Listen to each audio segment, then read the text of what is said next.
नमस्कार, मैं डॉक्टर रिचा समाधिया हूँ। मैं आईवीएफ एवं इनफर्टिलिटी स्पेशलिस्ट हूँ भोपाल में।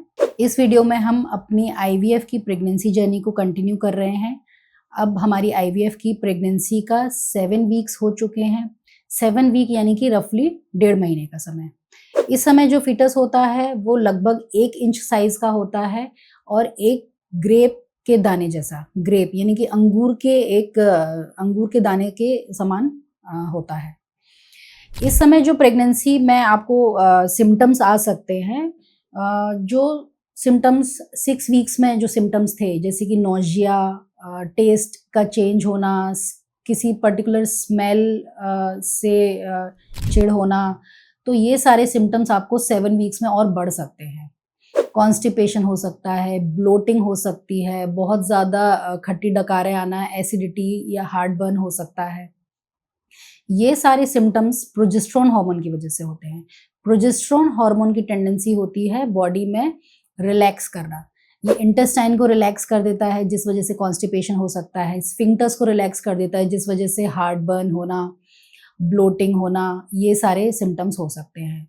एनर्जी लेवल बहुत डाउन हो जाता है, बहुत ज़्यादा थकान, चिड़चिड़ापन लग सकता है। तो ये सारे प्रेगनेंसी के नॉर्मल लक्षण हैं। ऐसे में आपको क्या करना है, क्योंकि ये आईवीएफ की प्रेगनेंसी है, तो आपको कुछ मेडिसिन्स के सपोर्ट पे आपको डॉक्टर ने रखा होगा, जिसको हम लूटियल सपोर्ट बोलते हैं। लूटियल सपोर्ट की जो दवाइयाँ हैं, प्रोजेस्टेरोन की जो टैबलेट्स, इंजेक्शंस आपको ऑलरेडी प्रिस्क्राइब्ड हैं, डॉक्टर ने आपको जैसा बोला है, वो सारे आप इस समय भी कंटिन्यू रखेंगे। कई बार जब हम 6 वीक्स पे पहला स्कैन करते हैं, उस समय तक हमें फीटल पोल तो दिख जाता है, लेकिन हार्ट बीट नहीं दिखती है। तो ऐसे में हम 7वें सप्ताह पे स्कैन रिपीट भी करते हैं। अब ये जो प्रेगनेंसी के आपको लक्षण आए हैं, उनके लिए आपको क्या करना है, डाइट, जैसे मैंने आपको पिछली वीडियो में भी बताया था कि जो भी खाना है वो आप छोटे-छोटे मील्स में उसको डिवाइड करके हर 2 से 3 घंटे में ले सकते हैं।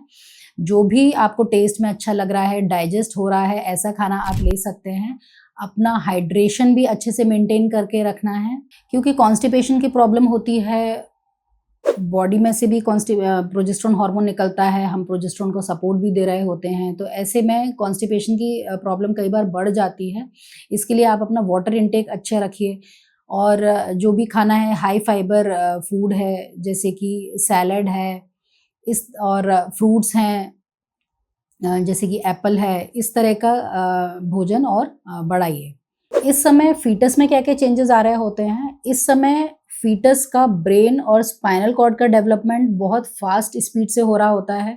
बाकी बॉडी के कंपैरिजन में ब्रेन का डेवलपमेंट ज़्यादा फास्ट स्पीड से होता है, इसलिए जो एम्ब्रियो है उसका फोरहेड बड़ा दिखता है। जहाँ आगे चल के आँखें आएँगी वहाँ पर डिम्पल्स दिखने लग जाते हैं, जहाँ ईयर्स आएँगे वहाँ पर भी डिम्पल्स दिखने लग जाते हैं। ब्रेन का डेवलपमेंट इतना फास्ट हो रहा होता है कि हर मिनट में 100 न्यू ब्रेन सेल्स बन रही होती हैं। तो इसीलिए इस समय फोलिक एसिड का इंटेक लेना का सेवन बहुत ज़रूरी होता है। और जो लिम्ब बर्ड्स हमारे 6 वीक्स पर बन गए थे, वो लिम्ब बर्ड्स भी अब साइज में बढ़ने लगे होते हैं। ये लिम्ब बर्ड्स आगे चल के बच्चे के हाथ और पैर बनते हैं। तो आई होप इस वीडियो में आपने 7th week of IVF pregnancy के बारे में सब कुछ अच्छे से समझ लिया होगा। क्या-क्या लक्षण आते हैं, उनके लिए हम क्या कर सकते हैं, हमारा फीटस का डेवलपमेंट किस तरह से हो रहा होता है।